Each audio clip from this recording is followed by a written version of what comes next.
This call is now being recorded. Boa noite para todas. Meninas, mais uma vez eu vou abrir e fechar a nossa conversa de hoje e também ser a pessoa que vai ter a fala, né? Porque o Rafael não vai estar com a gente hoje novamente. Depois ele entra em contato com vocês, tá?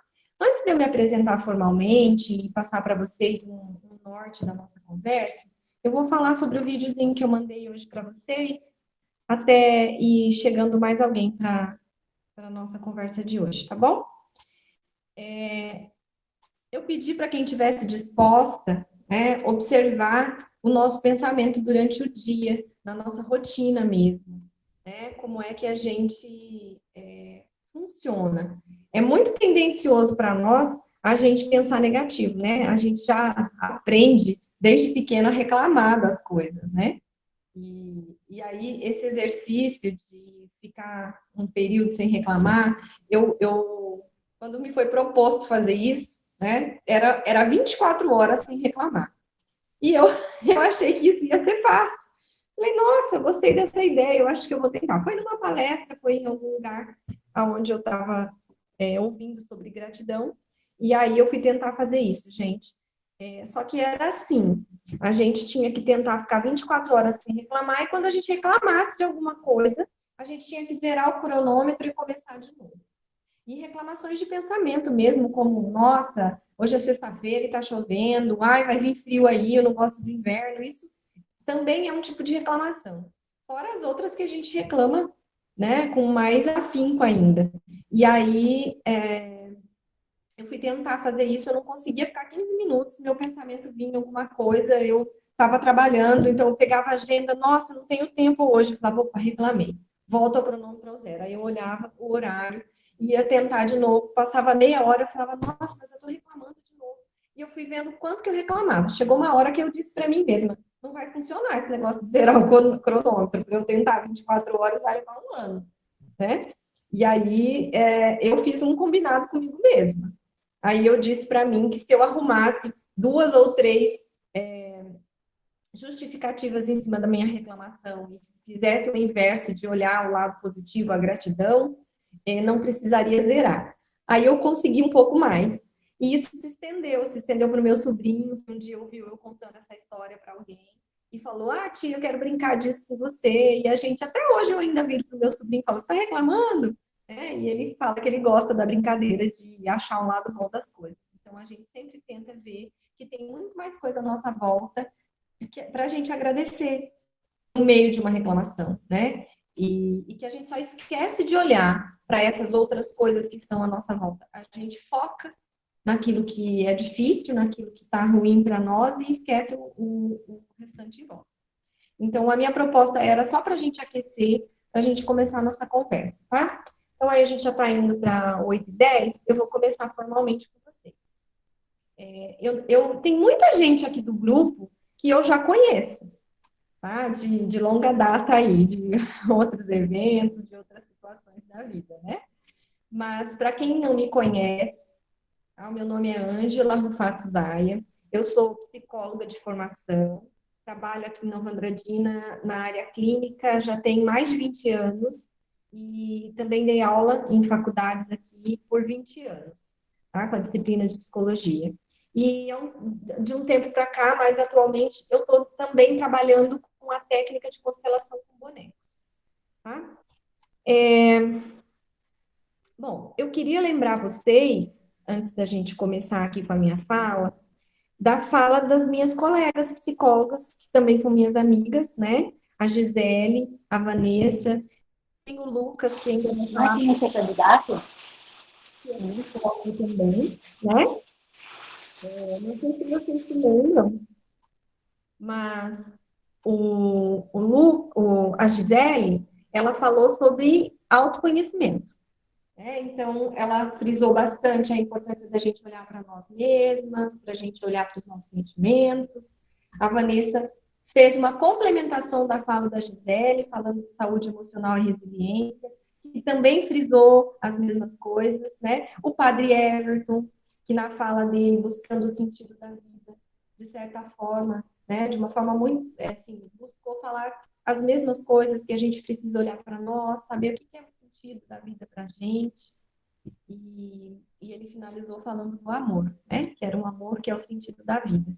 Então, eu não quero ser repetitiva aqui, mas muita coisa eu vou ter que me reportar a eles, porque não tem como não ser repetitiva, porque o caminho é esse mesmo, tá bom? Eu quero pedir licença para a psicologia hoje, porque em alguns momentos eu vou falar um pouquinho de física quântica, que não é minha área, mas eu estou estudando sobre isso, eu acho que complementa muito a psicologia, e um pouquinho sobre a teoria da constelação familiar. A constelação familiar, ela não é uma técnica restrita ao psicólogo, específica, tá? Dentro da psicologia. Ela é uma técnica alternativa. Então, eu vou pedir licença para todas, né, para os meus colegas psicólogos também, que em algum momento eu vou misturar as teorias aí, porque eu acho que elas se complementam e podem contribuir de alguma forma para a minha fala hoje, tá bom? Eu vou nortear minha fala com vocês, falando para vocês primeiro sobre o tema, que é persistência e projetos de vida.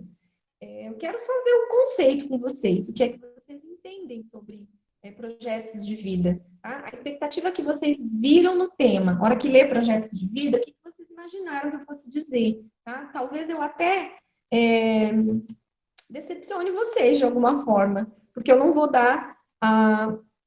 Ai, tem alguém falando que o meu áudio tá baixo aqui. Eu vou tentar falar mais perto aqui, então, porque tá no último, tá bom? Deixa eu tentar aqui. E vocês me falam se melhorou, gente. Então, eu estava dizendo para vocês que eu não sei qual é a expectativa de vocês em relação ao que é o projeto de vida, o que vocês vieram ouvir, né? Qual a expectativa que vocês vieram para isso? Porque eu não vou dar uma fórmula, eu não vou dar aquele passos para você fazer ou dicas para vocês procurarem montar um projeto de vida e conseguirem ter persistência nele. Eu vou refletir com vocês de uma outra maneira e um outro sentido do que é projeto de vida para a gente. Então, eu vou falar um pouquinho sobre persistência e projeto de vida nesse sentido, vou falar sobre procrastinação, que está ligado, né? O que é que impede a gente de realizar os nossos desejos, os nossos sonhos, os nossos projetos. E sobre energia, no sentido emocional, no sentido espiritual, no sentido de luz, tá? No sentido emocional mesmo. Sobre gratidão e fazer uma fala final fazendo essa junção dos projetos de vida e do Reconectando. Tá? Eu vou nortear minha fala dessa maneira. Então, gente, quando a gente fala... tem alguém dizendo que a chuva está atrapalhando. Com certeza. E até a conexão da internet, né? Eu vou tentar falar mais alto aqui para vocês. Persistência, né, é uma característica, uma qualidade aí do não desistir, né? Do ter constância, do manter aquilo que a gente está buscando e alinhar isso de alguma maneira. E talvez seja um questionamento que a gente tem de dúvidas, né? De por que eu não consigo persistir em alguma coisa. A gente teve várias palestras aí sobre emagrecimento, qualidade de vida, se alimentar melhor, mudar hábitos. E a gente, né? É uma frequência muito grande de ouvir as pessoas dizerem: eu começo, mas eu não dou continuidade. Tá? Então, assim, a gente pensar em projeto de vida, o que é que vem na nossa cabeça? O que vem na cabeça de vocês? É a gente planejar o futuro, né? É a gente traçar uma linha de tudo que a gente quer conquistar, financeiramente, espiritualmente, emocionalmente, né? Todos os desejos que a gente almeja aí. E direcionar isso para o futuro, né? Então, é fácil fazer um projeto de vida, a gente pensar em alguma coisa. O que a gente precisa é entender quais são as motivações que nos levam a isso. E se essas motivações também são verdadeiras. Né? Se é realmente o sentido daquilo mesmo que eu quero. Porque às vezes a gente almeja, quer alguma coisa, mas está um pouco perdido no realmente o sentido que isso faz para nós. Às vezes a gente vai no automático. Ah, eu quero um carro melhor, eu quero uma casa melhor, uma casa própria, eu quero ter uma grana na poupança, eu quero, que, sei lá, viajar todo ano, né? Eu quero ficar em harmonia com a família, ter um bom casamento. É o que todo mundo quer. Isso é uma coisa genérica, né? E uma coisa cultural. É algo de todos. Agora, o que é o meu projeto de vida? Qual é o meu sentido de vida? Que pode não ser esse. E que, às vezes, a gente não tem com clareza o foco do que a gente quer. Tá? Então, existe uma diferença entre meta e foco. Tá? A gente ter uma meta, por exemplo, vou pegar aí uma coisa mais fácil de ilustrar. Perder peso. Né? Então, eu quero perder 10 quilos. Essa é a minha meta. Tá? E qual é o meu foco? Bom, para eu perder 10 quilos, eu vou perder esses 10 quilos em quanto tempo? Tá? Ah, eu quero.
Aí, oi, gente.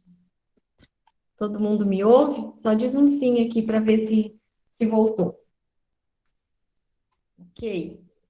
Ai, que bom. Acho que é a chuva, gente, que está atrapalhando. Mas vamos lá. Eu tenho tanta coisa para falar que eu acho que esse tempo vai ser muito pouco. Então, eu estava dizendo para vocês sobre essa questão da gente fazer os nossos projetos de vida e a gente procrastinar, né? E não conseguir fazer. Na verdade, às vezes a gente ouve as pessoas dizerem, ah, eu queria muito, né? Eu estava falando para vocês a diferença de meta e foco, né? Que a gente tem que focar. Queria muito perder peso. Ah, mas já fiz várias dietas, já tentei várias coisas. Ou chega alguém no meu consultório e diz, ah, eu não queria separar, já tentei de tudo no meu casamento, mas nada dá certo, e a pessoa está infeliz, tá?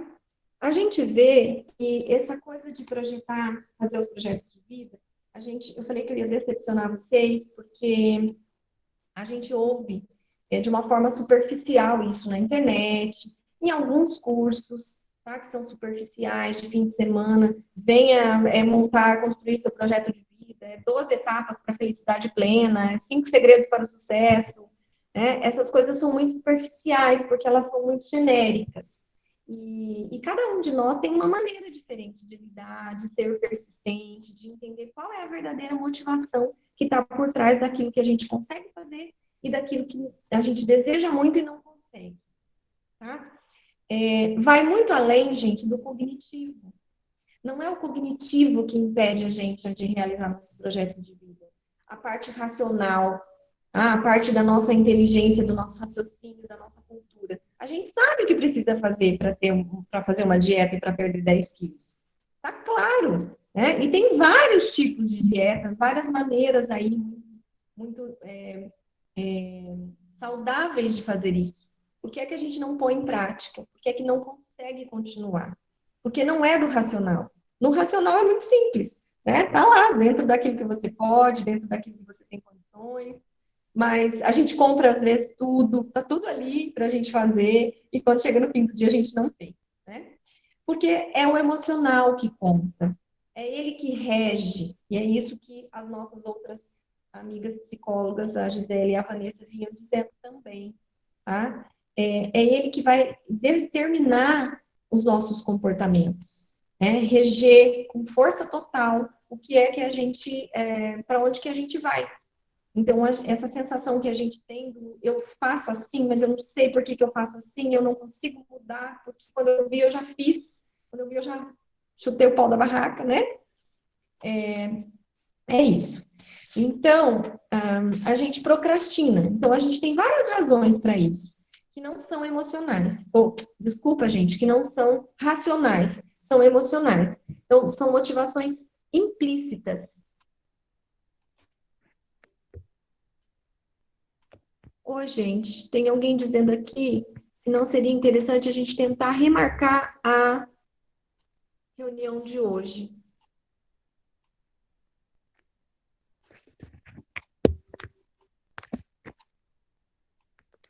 Ó, e alguém está pedindo para eu ajeitar a minha câmera. Então, eu não sei. Gente, a minha câmera para mim está aparecendo muito bem. E o som, né, que vocês estão dizendo que não tá bom. Não sei, o que que vocês acham, gente? Vamos dar uma pausinha aqui para a gente definir melhor. Tá todo mundo me ouvindo agora?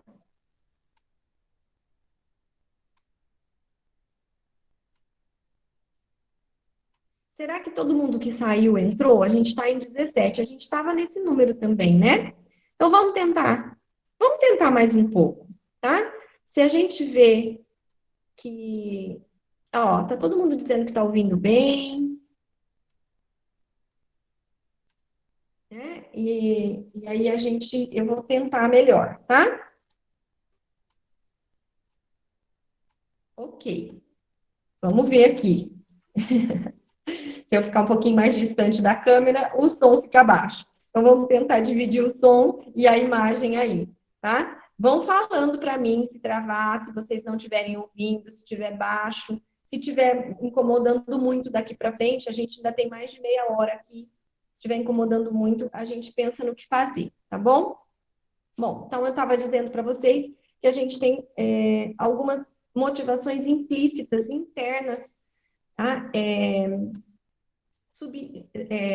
No nosso subconsciente que impedem a gente, às vezes, de fazer as coisas e que nem mesmo nós sabemos exatamente. A gente consegue, de uma forma muito simples, olhar e ver o que é que está impedindo. Tá? A gente tem isso que eu disse para vocês, às vezes, de não ter meta, né? De não ter foco, de não saber direito o que realmente a gente quer. Às vezes a gente não consegue fazer porque a gente sente que aquilo que a gente quer muito é muito difícil para nós, é desagradável, ou está longe de alcançar. A gente, sem perceber, tá? Porque é dor emocional, tem uma sensação de não merecimento daquilo, né? De medo de conquistar, de medo de não saber o que fazer com aquilo, ou de medo de falhar. Então, são muitas coisas implícitas que ficam aí. E aí, quando não tem um sentido emocional para a gente, né?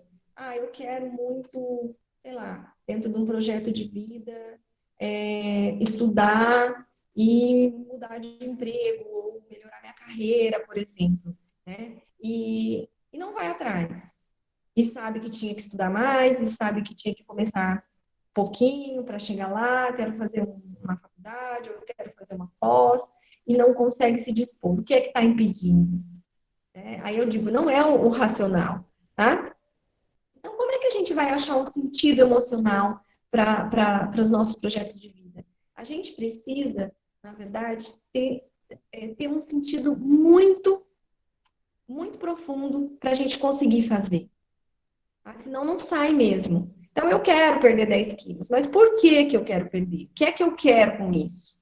O que é que eu tenho de um ganho secundário em estar um pouquinho mais gordinha? O que é, se eu quero me culpar, se eu quero me auto-sabotar, se eu quero me punir, eu fico nessa. E da onde vem essa auto-sabotagem, essa punição? Né? Vem desse emocional que a gente não consegue lidar, vem dessa falta de autoconhecimento que a gente tem de nós mesmos e de uma outra coisa que eu vou dizer para vocês um pouquinho mais para frente aqui, né? A gente viu as outras meninas falando que a gente precisa se autoconhecer, para a gente ter um autocuidado, para a gente ter uma autorresponsabilidade, tá? E como é que a gente faz isso? A Vanessa deu alguns exemplos na fala dela, a Gisele também, olhando para nós, olhando para os nossos sentimentos, elas frisaram muito, a gente precisa acolher o nosso sentimento. Dessa maneira, os nossos projetos de vida também vão para frente. A nossa qualidade de vida vai. Tem alguém dizendo que está travando ainda. Vou continuar mais um pouquinho, gente. Bom, então, a gente, independente do projeto de vida que vocês têm, do objetivo que vocês pararam para se perguntar, o que é que eu quero daqui para frente da minha vida para eu construir? A gente precisa dar um sentido emocional. Quando esse sentido emocional é verdadeiro, ele se torna intenso e faz com que a gente corra atrás, com que a gente tenha persistência, com que a gente lute e com que a gente conquiste. E na hora da conquista, com que a gente se sinta satisfeita também, né? Desse mesmo lugar que vem o sentimento de culpa, de impotência, de fragilidade, né? Que mais que eu falei para vocês? De autossabotagem, né? Que é não merecimento. A culpa também é um não merecimento. Desse mesmo lugar emocional que vem esses sentimentos, vem a força da gente conseguir. É a mesma cabeça que pensa o problema, é a mesma que vai achar a solução para ele. O mesmo conflito que eu criei aqui dentro, tá? Através das minhas fantasias, através dos meus traumas, eles vêm do mesmo lugar. E o que eu fiz hoje com vocês durante o dia, de dizer, olha, para olhar para o mesmo ponto, para a mesma situação, de uma outra maneira. Ao invés de reclamar, acha o que tem em volta, de que é bom, né? De que a gente pode agradecer. E se a gente olhar, a gente tem muito mais para agradecer do que reclamar. Então, dessa mesma forma que a gente vê sentimentos ruins travando a gente para os nossos projetos, para os nossos desejos, a gente também pode achar em volta o que é que pode nos motivar a buscá-los. Em volta e dentro de nós mesmos, o que eu estou dizendo assim, bom, tá? É olhar para dentro da gente, tá? Então, assim, todo esse sentimento que a gente produz de fragilidade, de culpa, tudo isso que eu falei agora, é a antítese, é o contrário, é a antitese, tá? Da força, da coragem, da persistência. Se tem um aí, pode ter o outro também. A gente só não está dando força para eles, para os melhores sentimentos, para aqueles que vão nos trazer coisas boas, né? Para que a gente escolha olhar para eles. Bom, então eu preciso falar um pouquinho para vocês, antes de chegar no essencial da minha fala, sobre essa questão de projetos de vida, sobre energia. Energia que eu falo aqui, gente, é a nossa força vital, a nossa energia de vida, que também os nossos outros colegas falaram, desde o padre no primeiro dia, as meninas, todo mundo vem falando, tá? essa energia que eu vou falar para vocês, eu quero que a hora que eu usar essa palavra, que vocês entendam, tá? Que ela pode ser sinônimo, na minha fala, da nossa fé, da nossa luz, da nossa aura, porque cada crença, cada filosofia de vida, cada espiritualidade, religiosidade que a gente tem, tá? Nas nossas crenças, usa de uma forma isso, né? Mas é essa energia que nos conduz, tá? A fé, ela é a maior energia positiva que existe. É você crer sem ter certeza no mistério, sem ter comprovações científicas, e saber que aquilo ali vai trazer algo de bom para você. E quando a gente crê, a gente move montanhas. Então, ela é a energia positiva, né? Que eu dizia hoje para vocês de manhã. O universo, ele devolve para nós mais do mesmo que a gente dá para ele. De acordo com o que você joga para a vida, para o universo, volta para você. Isso é bíblico, né, gente? Então, essa energia, eu quero que vocês entendam como isso, essa luz própria, essa força que nos move, tá? Pela ciência, pela física quântica, enfim, e a ciência no geral, tá? A gente entende que tudo é energia. Tudo se transforma e nada se cria, né? Então, o corpo, tudo que está aqui, uma caneta, é energia condensada. Quando ela está condensada, ela vira matéria. Aí, quando ela não está condensada, a gente não consegue ver, mas a gente consegue sentir, tá? A mente da gente, ela não está no cérebro. Você não consegue tirar uma radiografia da mente. Você tira do cérebro. Você mapeia o cérebro. Mas a mente, o pensamento, os nossos sentimentos, eles estão na mente. E não pega. Eu acho que ainda bem, né, gente? A hora que inventarem uma máquina, tá, para fazer uma ressonância, que pegar todos os nossos pensamentos que estamos sentindo, que estamos pensando, aí eu não sei se o mundo vai estar perdido ou vai estar achado, né? Mas, enfim, a nossa mente é essa energia, tá? Ela é uma onda que propaga, que transcende. Então, tem pessoas, tá, que conseguem sentir isso, às vezes. Sentir sair do corpo, fechar os olhos e meditar, né, e ficar longe dos pensamentos por um tempo. É assim que se explica essa maneira energética. Então, a energia é o amor. É o amor que é tão falado em todas as falas até agora, em todas as noites que a gente ouviu, tá? Alguém disse aqui que assim como os pensamentos, né, que a gratidão é muito amor, é isso mesmo. A gratidão, ela é o resultado do amor. O amor é energia, né? E quando a gente tem gratidão, é o resultado que a gente tem dessa energia circulando de uma forma boa. A gratidão é a resposta disso, tá? A Gabriela Eleni está dizendo aqui, o que mais é possível? Como pode melhorar? Procurar fazer essas perguntas. Eu vou terminar minha fala e se eu não tiver respondido sua pergunta, a gente volta nela, tá, Gabriela? Então, assim, por que eu estou falando em energia? Por que eu estou falando essa coisa de ondas? Porque as pessoas trocam energia, tá? A gente tem essa energia. Então, hoje de manhã, quando eu disse, prestem atenção no dia, né? Prestem atenção no que o seu pensamento irradia, né? A gente passa isso para os outros. Então, a gente tem energia nas mãos, né? Porque como é um lugar de extremidade, a gente usa as mãos. Nesse momento de pandemia, a gente nem está podendo fazer muito isso, né? Mas o aperto de mão num contrato, né? Numa coisa de tá fechado, valeu. Ele sela alguma coisa, tá? Um carinho da mão em alguém, no colo, no ombro, no rosto, passa essa energia, né? Pode ser boa, pode ser ruim, né? Um tapa também, tá?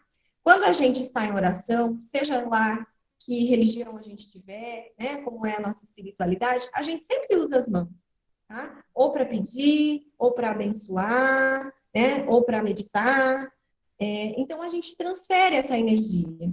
E a gente, às vezes a gente ouve dizer, né, as pessoas falarem assim, nossa, minha pele arrepiou, meu, não bateu com aquela pessoa ali. Não sei por que ela não me fez nada, mas ó, não bate. É energia. Energia que está em sintonias diferentes, nessas ondas diferentes. E a gente irradia isso no nosso semblante, no nosso olhar, né, no nosso jeito, no tom de falar. Quem conhece a gente, se a gente não está num bom dia de energia boa, Do jeito que você abre um armário, bate a porta do carro, pisa no chão, né? E levanta para escovar o dente, a outra pessoa já percebe que você não está num bom dia, tá?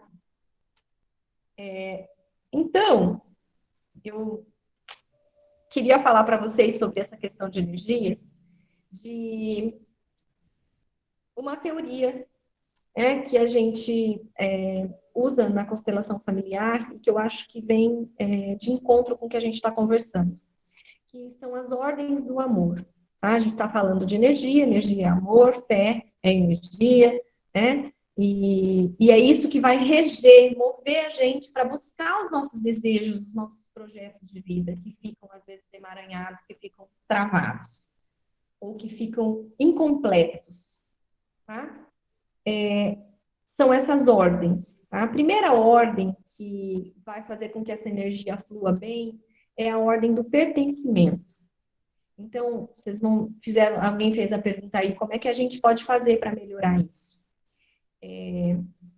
A gente pensa que se você não tiver com algumas questões internas alinhado nessa energia, para fluir essa energia boa, essa gratidão, as outras coisas futuras que você busca, elas travam. Se você conquista, perde rápido. Se você está chegando perto, está no quase. E não vem, porque tem algo travando. Né? Então, o que seria essa ordem do amor de pertencimento? Eu vou falar do pertencimento, da hierarquia e o equilíbrio entre dar e receber. O pertencimento é a gente ter consciência, é a primeira coisa que a gente precisa fazer, que quando chega em terapia, de uma forma ou de outra, né, no consultório de psicologia, a gente busca fazer com que a pessoa busque isso. Tá? E em outros lugares também, a gente vê isso de outras maneiras também, que não seja só na psicoterapia. Tá? É a gente ser grato o tempo todo por estar no mundo. Né? Então, essa é a primeira coisa. Se eu não gosto de mim, se eu não sou grata pela minha vida, se eu não consigo sentir que eu pertenço, que eu faço parte de uma história, né? Que eu nasci num lugar, eu nasci num momento histórico de uma família, e isso não muda. Aquela família já tinha uma energia, já tinha uma ordem ali, um sistema funcionando, tinha uma história de dores, de traumas, de alegrias, de conquistas. E quando a gente vem ao mundo, seja a gente planejado ou não, desejado naquele momento ou não, a gente veio ao mundo. Algo disse sim para nós. E a gente perceber que nós estamos aqui saudáveis e com vida é a primeira coisa que a gente precisa para a gente se sentir com o sentido de vida. Com aquela primeira conversa que a gente teve na primeira palestra da semana passada, tá? Do padre. Então, a gente tem uma família de origem que a gente não pode negar. Não tem como. Tá? A gente veio de alguém, de um pai e de uma mãe, que deu para nós o que eles puderam dar. Então, esse equilíbrio, tá? Entre a gente pertencer, entre a gente saber que a gente faz parte daquela história, tá? É aceitar. Aceitar é acomodar, olhar para isso, acomodar com amor dentro da gente. Essa história que não muda. Se eu passo uma vida inteira negando a família que eu venho, todos os defeitos que a família tem, todas as coisas que aconteceram na família e que eu não quero ser igual a eles, então por isso eu vou me excluir, ou eu vou julgar os outros. Tudo isso é uma onda de energia que me desequilibra do meu centro de vida e que faz com que a minha vida também não flua da maneira que ela tem que fluir, porque eu travo isso. Eu quero conquistar coisas, eu quero por quê? Eu quero provar algo para alguém? Esse não é um sentido para você conseguir conquistar. E se conquista também esse projeto de vida, não se sente satisfeito, porque não está aí a essência. Então, essa essência é a gente primeiro acolher que a gente pertence a um sistema. Aí vocês podem dizer, gente, mas, Ângela, mas tem gente que é adotado, né? Saiu de um sistema de origem e foi numa outra família, tá? Mesmo assim, o olhar que a gente precisa ter para quem deu a vida, então essa pessoa que foi adotada tem uma história, né? Ela tem uma história anterior, e não pode ser negada para ela, porque ela passa a vida perturbada tentando entender a história dela. quando tem uma pessoa adotada que se esconde essa história dela, ela tem sérios problemas, porque a energia não flui. Essa sensação de pertencimento não flui. E a gente vê isso em consultório mesmo, né? Pessoas que se sentem fora do lugar, perdidas, não sabem por quê, né? Hoje em dia já é mais fácil a gente olhar para essa questão, né, de adoção. Mas, assim, não se pode negar o sistema de origem. Mesmo que ficou um dia com a mãe biológica, mesmo que aquele pai não assumiu, né, é um pai ausente, essa pessoa precisa tomar posse dessa história. É assim que essa história aconteceu. E ela precisa acolher dentro dela. É daí que eu vim. Essa mãe e esse pai só tiveram isso para me dar. O sim deles foi até aí. Até onde eles puderam me dar. Era o melhor deles. Porque talvez tinham lá suas histórias. Ou morreu no parto, né? Ou alguma outra situação aí. N situações, né, gente? Estou dando um exemplo para vocês. Mas esse tomar posse dos nossos pais, olhar para eles com honra, nos faz dignos de seguir na vida com este equilíbrio, com essa onda de energia que vai fluir outras coisas. Ai, travou de novo, gente. Não sei se travou para todo mundo. Se estão me ouvindo bem, tem gente dizendo que está normal, então eu vou continuar, tá?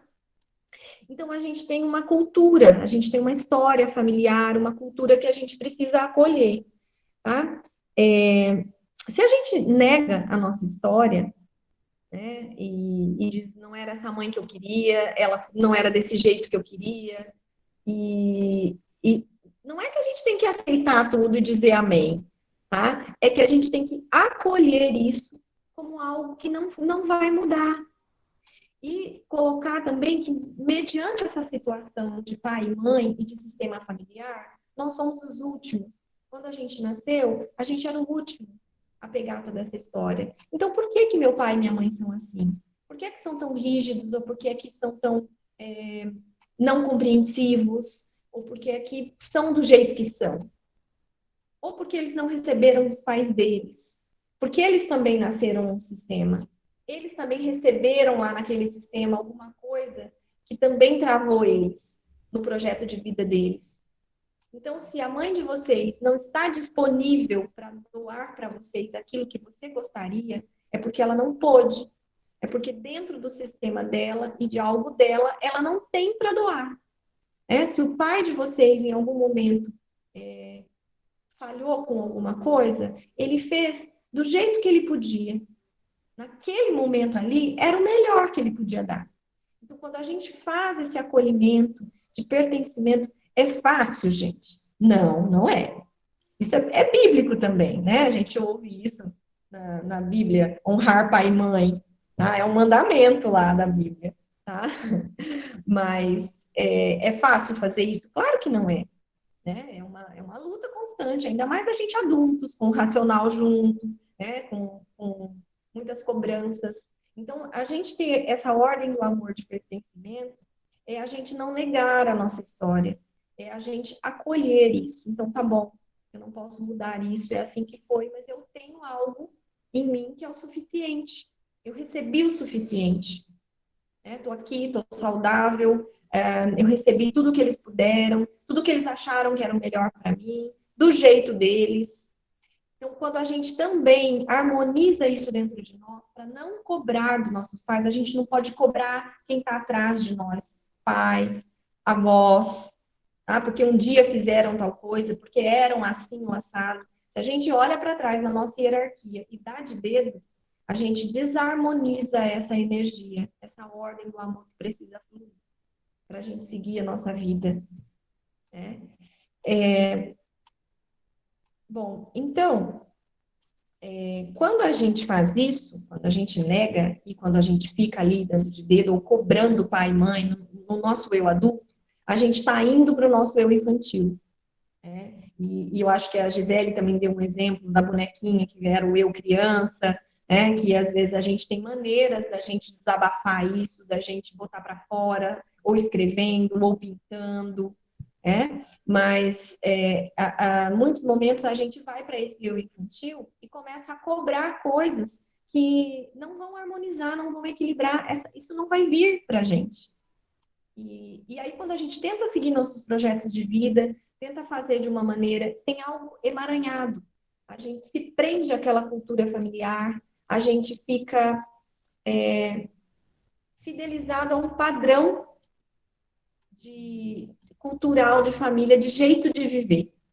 E aí, aquilo que a gente mais odeia nos nossos pais, na mãe e no pai, a gente se pega fazendo, né? E isso, a Thaís está colocando, a gente se vitimiza, né? Se coloca como um coitadinho da situação, tá?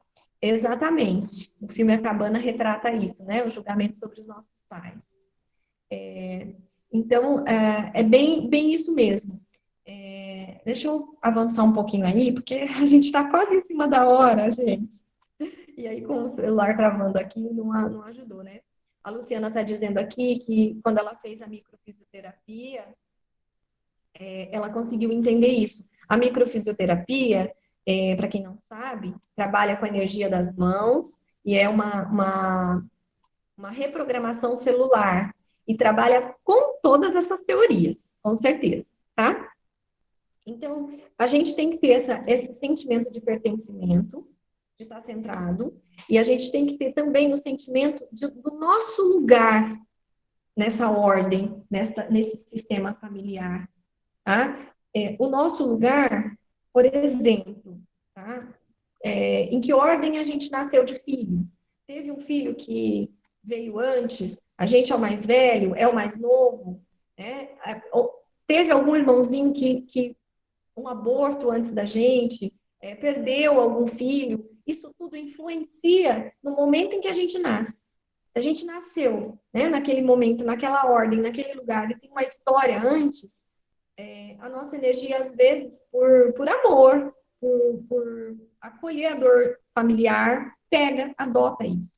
Tá? Então, quando a gente sai do nosso lugar, é assim, eu sou a filha mais caçula, mas eu ocupo o lugar do meu pai na casa. Então, tudo eu quero fazer, eu quero resolver, eu quero proteger a minha mãe, eu quero fazer algo além de mim e carregar aquilo que não é meu. Isso também me desarmoniza. E os projetos de vida vão todos por água abaixo, aqueles que a gente gostaria, né? E a gente se vê impossibilitado. A gente sabe, a gente vê ele lá, não está nem tão longe, mas a gente não consegue chegar lá. Então, eu atendi um paciente que era muito inteligente, era jovem, ele estava há 3 anos tentando um vestibular de medicina, já estava há mais tempo fazendo cursinho, era um alto nível de competição com outros, e ele sempre ficava no quase. Não era aquele que ficava lá embaixo porque não estava preparado, ele estava muito preparado, mas ele sempre ficava por um ou dois. E aqueles dois não desistiam, não iam para outra faculdade e ele não entrava. Até a gente entender toda essa noção dele de não merecimento. Algo no emocional dele impedia ele de passar no vestibular, pelo medo do que ele podia encontrar de bom também, porque ele estava preso a algumas histórias do passado, que eu não vou revelar aqui, né, para poupar o paciente, mas quando a gente conseguiu entender, quando ele conseguiu pegar o lugar dele, de dizer, eu não vou pegar o que não é meu, e entender o que estava acontecendo, o primeiro vestibular que ele fez, ele passou, e passou bem classificado. E graças a Deus hoje está estudando medicina, que era um dos projetos dele, tá? Deixa eu ver aqui.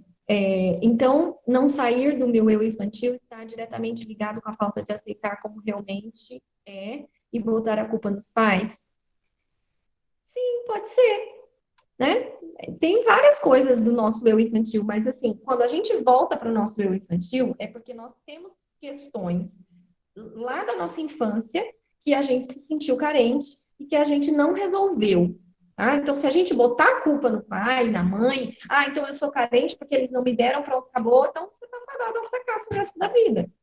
Se você olhar a mesma situação com outro olhar de amor, de energia, de entender por que isso aconteceu assim, e naquele momento você respeitar o destino da sua família, respeitar o destino dos pais. Às vezes os pais falecem. E a gente fica com um vazio imenso, porque perdeu a mãe e o pai na infância. E isso impede a gente, no futuro, de conseguir nossos projetos de vida pela falta daquilo. Então, o que é a proposta, né, desse olhar? É a gente entender que a gente teve o suficiente, que eles ficaram até o momento que foi possível, que a gente vai pegar deles muita coisa e que a gente carrega eles dentro da gente. Na nossa genética, no nosso sobrenome, nas nossas características físicas, e acolher esse destino. Então, respeitar o destino e a dor de quem vem antes na nossa família faz com que a gente se harmonize com a gente mesmo, com as nossas dores. A gente consegue ficar só com o que é nosso. E quando a gente carrega a dor dos pais, né, principalmente isso, que muita gente faz isso, adota essa dor, né, assim, muitas vezes a gente só fica bem se vê a mãe ou o pai bem. Né? Se vê que eles estão lá deprimidos, que não estão bem, que estão cheios de problemas, a gente quer resolver o problema deles para a nossa vida seguir. Porque se a gente não conseguir, a gente pega e troca de lugar. Eles são filhos, a gente é o pai. Né? Nos relacionamentos de casal, também acontece muito isso, essa troca. Então, quando eu falo hierarquia, é a gente saber o nosso lugar, o nosso eu adulto, o nosso lugar ordenado na família, né? De respeito para os pais, com os mais velhos. E às vezes, se a gente tem esse desequilíbrio lá na nossa família de origem, tá? Eu vejo o meu pai fraco e eu ocupo o lugar dele na família, e eu que decido tudo, eu que resolvo as coisas, eu que tomo decisões, eu que faço e aconteço, que não é da minha ordem. Tá? Quando eu vou para um relacionamento maduro, a dois, eu levo isso.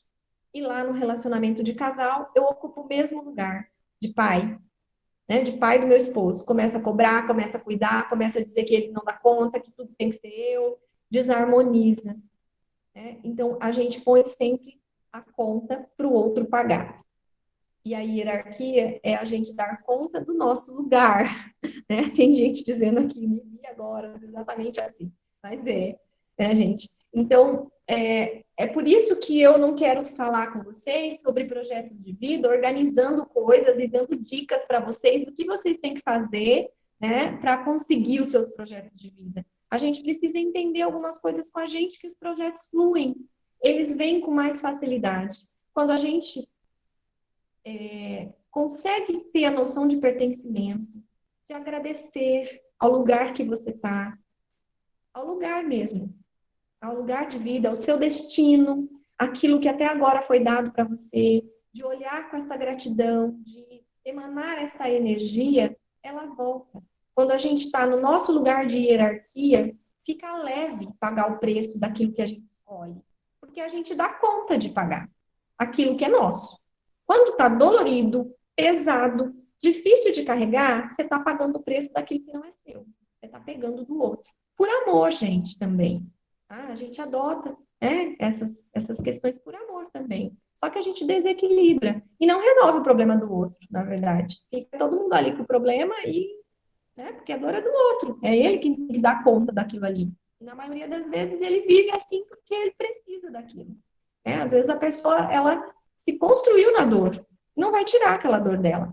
Então a gente ficar esperando que ela, né, tentar resolver a vida do outro para seguir a nossa, não dá. Tá?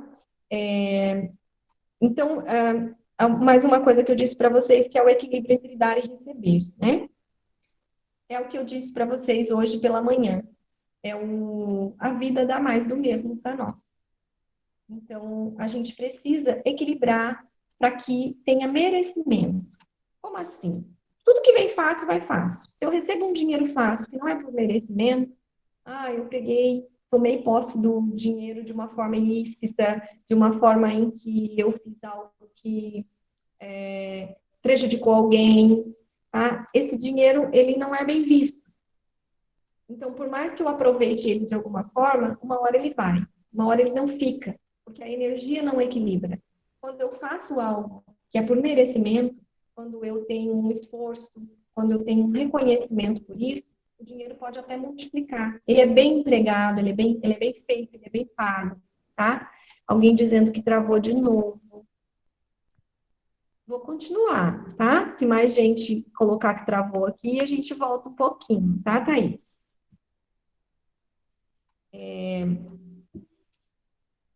Essa questão de equilíbrio entre dar e receber, eu posso dar um outro exemplo para vocês assim.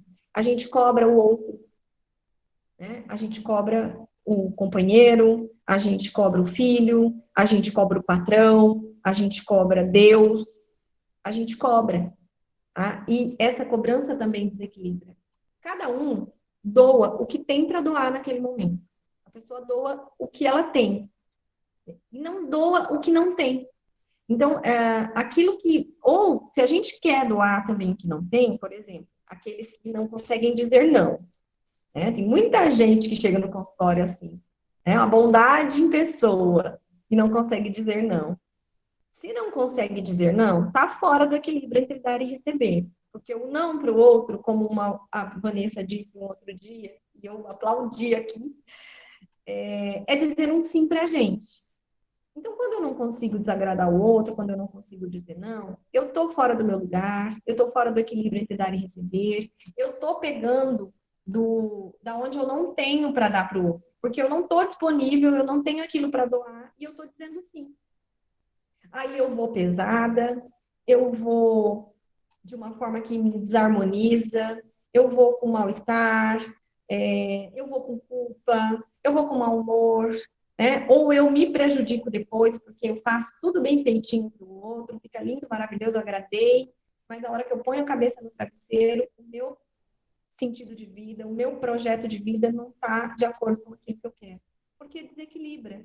Né? Se a gente tem uma relação a dois, onde só um dá, doa, doa, o outro só recebe, recebe, recebe, uma hora isso vai pesar, uma hora o outro vai cobrar.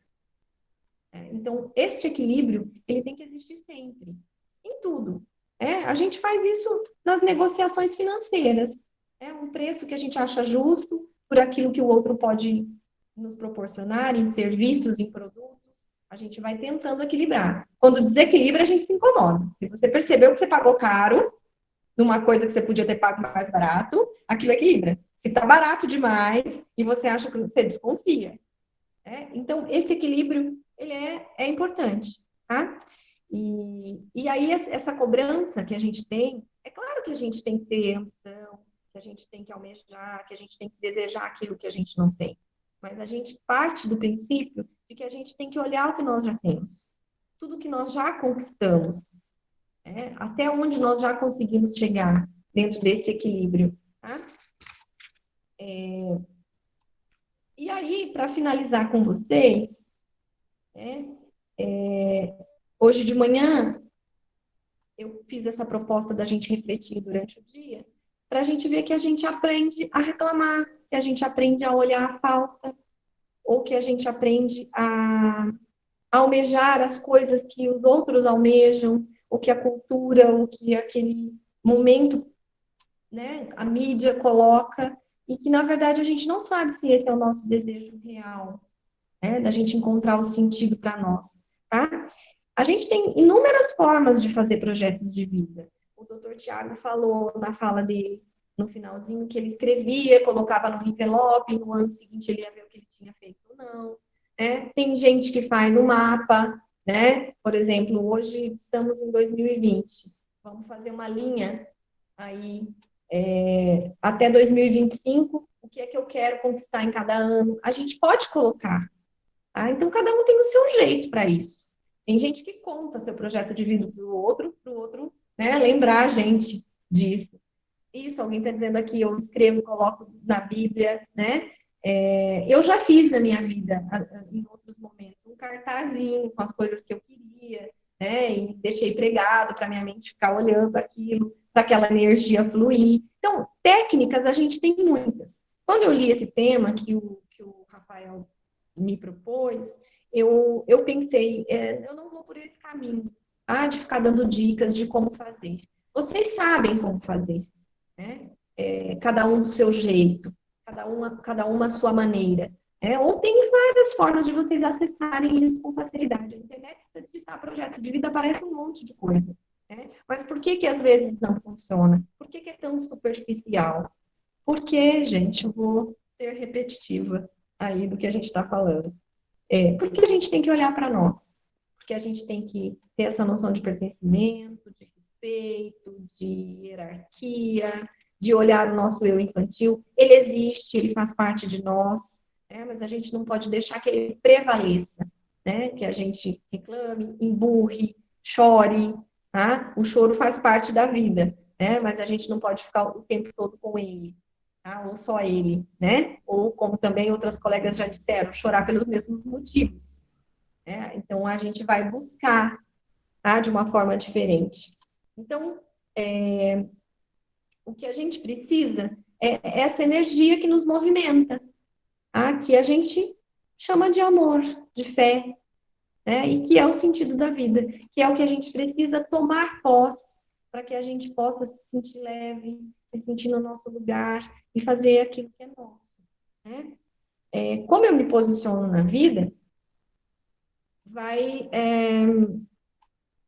refletir nas conquistas que eu vou ter, né? E aí a minha proposta é que vocês possam repensar sobre isso. Eu plantei uma sementinha, né, para a gente buscar essa maneira aí que a gente está dizendo o tempo inteiro, que é reconectar, né? Reconectar com a nossa essência, com a nossa história, com toda essa imersão que a gente está fazendo, né? E olhar para o nosso passado. A gente precisa, tá? Isso é clichê, né? De consultório de psicologia. As pessoas dizem, eu vou lá para quê? Para ficar falando da minha história do passado? E tem gente que tem medo de ir, porque vai ter que ficar falando de coisas que doeram, que não quer lembrar, de traumas. Mas a gente precisa olhar e ressignificar, né? Reeditar, dar uma nova versão para isso, olhar ao mesmo fato de outros ângulos. Tá? Tudo aquilo que a gente nega da nossa história, tudo que a gente exclui, volta com mais força e impede a gente de seguir. Então, cada vez que a gente consegue se alinhar, ficar no nosso lugar, na hierarquia, nessa lei do dar e receber, tá? A gente consegue equilibrar as coisas para aquilo ter sentido. Tem gente que fala assim, nossa, eu falo, mas a minha fala não tem sentido, parece que as pessoas não seguem, né? Por que será que a pessoa tem essa sensação também, né, da falta do equilíbrio? Porque ela mesma não está acreditando no que ela fala, ou que pode ter sentido, ou que pode chegar no outro, né? Então, é essa lei do dar e receber que a gente precisa também conseguir equilibrar o tempo todo. No nosso casamento, né, na nossa vida a dois, com os nossos filhos. Se eu tenho um emaranhamento muito grande, uma cobrança muito grande com a minha mãe, é muito, tá, comum eu não estar disponível para o meu filho e ter problemas também no meu vínculo com os meus filhos. E aí a gente diz tudo, nossa, eu tenho uma dificuldade tão grande com a minha mãe, a gente não se dá bem, não é amiga, e eu não queria ser assim com a minha filha, mas está indo pelo mesmo caminho. Estou dizendo que não é do racional, é do emocional. Enquanto você não olhar para tua mãe, não der um lugar para ela, não dizer sim para o que ela pode te dar, não respeitar isso e honrar, você também não vai estar disponível, porque é o teu eu infantil ainda que precisa tomar a mãe lá atrás. Então, não tem um eu adulto para lidar com o seu filho ali na frente. Filho, ou marido, ou no trabalho, tá? Em qualquer situação. Quando eu falo isso de lugar de pertencimento, tá? Meninas, então, eu acho que é isso. Na medida que a gente se torna mais grato, o amor flui. E os nossos projetos, eles vêm com mais leveza, ficam mais fáceis da gente conquistar e a gente sente o merecimento deles, eles persistem, eles ficam com a gente. Quando a gente não sente merecimento, a gente perde. Tá? Então, eu acho que o caminho é esse. Né? Eu queria fechar minha fala com vocês mostrando uma... A Aniele está aí hoje? Eu não vi ela. Vocês me dão um feedback aqui no chat. Que pena. Ela postou alguma coisa no grupo no começo da semana e chamou muito a minha atenção, que veio de encontro com a minha fala. Eu quero finalizar a minha fala aqui com uma postagem dela. Eu vou mostrar aqui para vocês, tá? Só um minutinho aqui para eu acessar.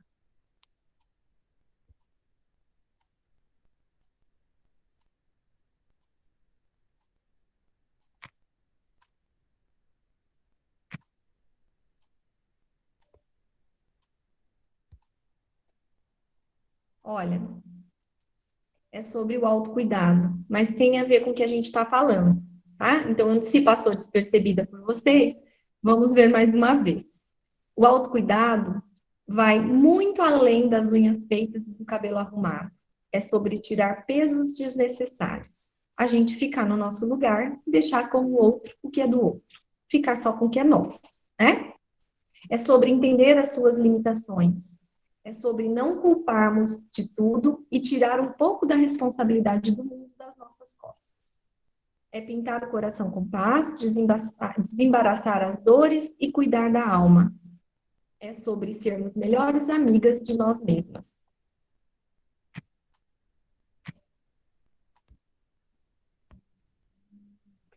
Aí. Enfim, eu queria finalizar minha fala com vocês sobre isso, tá?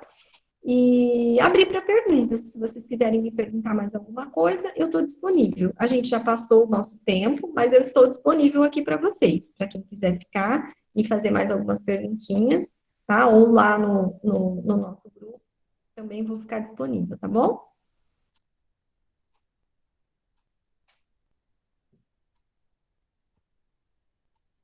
Alguém quer falar mais alguma coisa? Não sei se. Gente, eu voltei, né? Vocês estão me ouvindo?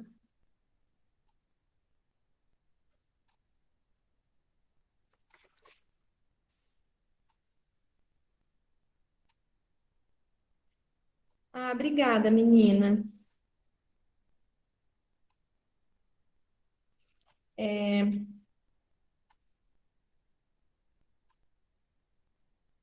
bom, eu espero que eu tenha pelo menos correspondido um pouquinho, tá? Dentro da proposta. Eu que agradeço vocês também. É muita informação em pouco tempo, tá? Deixa eu falar mais uma coisa para vocês aqui. Quando o Rafael entrou em contato comigo, meninas, obrigada. Eu também sou muito grata. E quando ele entrou em contato comigo, com essa proposta para mim fazer um convite para participar de um projeto, eu disse sim na hora, tá? Mas era um equilíbrio entre dar e receber. Eu não conhecia o professor Rafael, ele me chamou nas redes sociais e pediu o meu telefone de contato para conversar comigo. Não sabia do que se tratava, mas eu estava na mesma sintonia, né, nesse período de quarentena, pensando o que eu poderia fazer para equilibrar, para doar algo do meu conhecimento, como é que eu poderia ajudar, porque eu sou muito grata ao que eu faço, né, ao que eu posso proporcionar, ao que é mais fácil para mim, o que é leve e o que é meu. E eu recebi esse convite dele. E aí ele falou: Nossa, você já disse sim na hora? Eu falei: Já, mesmo sem saber quem era a pessoa. Depois eu fui investigar se era fidedigno, se o projeto ia dar, né, conseguir se sustentar.